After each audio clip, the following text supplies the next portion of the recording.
Method of family planning. Family planning आप लोग किस तरीके से कर सकते हैं, इसके क्या क्या मेथड हैं और कितने मेथड्स हैं।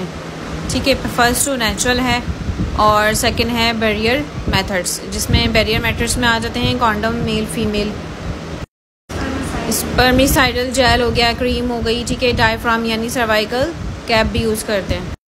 हार्मोनल मेथड्स आ गए। फिर हार्मोनल मेथड्स में ओरल पिल्स भी ले सकते हैं। ठीक है, ओरल पिल्स की भी वेरिएशंस होती हैं, COC, POP और ECP, यानी कि COC combination oral contraceptive pills होती है, यानी ओरली लेनी होती है। फिर आगे hormonal pills, POP, ECP, emergency contraceptive pills आ गई।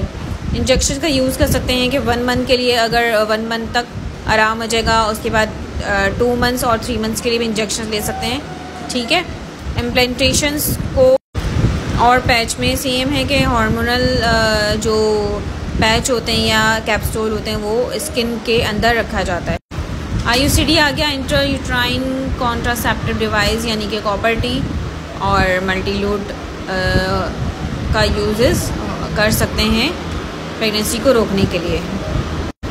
और जो ये परमानेंट मेथड है मेल और फीमेल के लिए, फीमेल्स के लिए ट्यूब लिगेशंस हो जाती हैं, यानी कि ट्यूब्स को सर्जरी करके टाई कर देते हैं, बांध देते हैं। इसी तरीके से मेल का भी होता है, जिसे वैसेक्शंस भी कहते हैं हम। इन सब को करने के लिए एडवांटेज और डिसएडवांटेज भी होते हैं, वो भी आप लोग सुन लें कि एडवांटेज तो आपको पता ही होगा, लेकिन आज मैं बताऊंगी आपको डिसएडवांटेज कि ये सब अगर फीमेल यूज़ करती हैं तो उसका क्या नुकसान होगा। नुकसान बहुत सारे हैं फ़ीमेल के लिए। ठीक है, पीरियड्स में इरेगुलरिटी आ जाती है, पीरियड स्टॉप हो सकते हैं, हार्मोनल इश्यूज हो जाते हैं, एक्नी, ब्रेस्ट टेंडरनेस, वेट का बढ़ जाना most important, headache, nausea, vomiting, dizziness, mood swings, और not protection of against STDs, यानी कि इन्फेक्शन का ख़तरा होता है, इसमें प्रोटेक्शंस नहीं होती है इसमें। और जो लेस कॉमन है वो ये है कि स्ट्रोक हो सकता है, blood clots and ectopic pregnancy. ठीक है, this is important but less commonly. Disadvantage यानी नुकसानात ये हैं, इससे बेहतर है आप लोग नेचुरल मेथड की तरफ जाएं।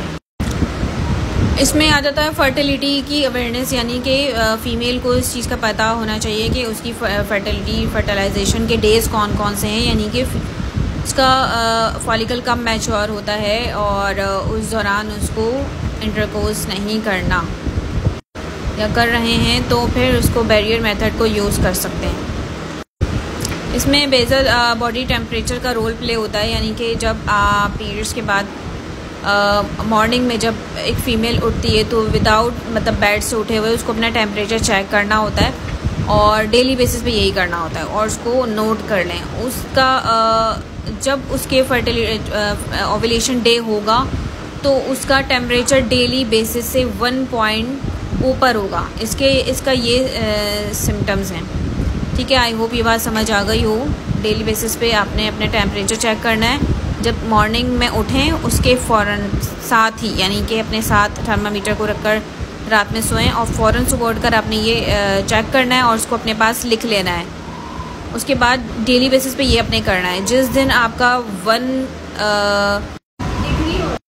1 फ़ारेनहाइट इंक्रीज़ होगा तो उसका मतलब है उसका ओव्यूलेशन डे उस दिन स्टार्ट हो गया है। ठीक है, और जो फीमेल्स डिलीवरी होती है जिनको वो फ़ीड नहीं करवाती उनको फ़ीड करवाना चाहिए, क्योंकि लैक्टेशनल मेनोरिया में, यानी कि जब फ़ीड करवा रही होती है बेबी को तो उस वक्त पीरियड्स भी नहीं होते, तो उस दौरान भी अगर फ़ीमेल ब्रेस्ट फीडिंग नहीं करवाएगी तो उसको उस दौरान प्रेगनेंसी नहीं होगी। ठीक है, फिर सबसे एंड में आ गया विड्रॉल मेथड। विड्रॉल मेथड में मतलब ये होता है कि मेल डिस्चार्ज होता है वो आउटसाइड पॉसिबिलिटीज़ करें उसके लिए।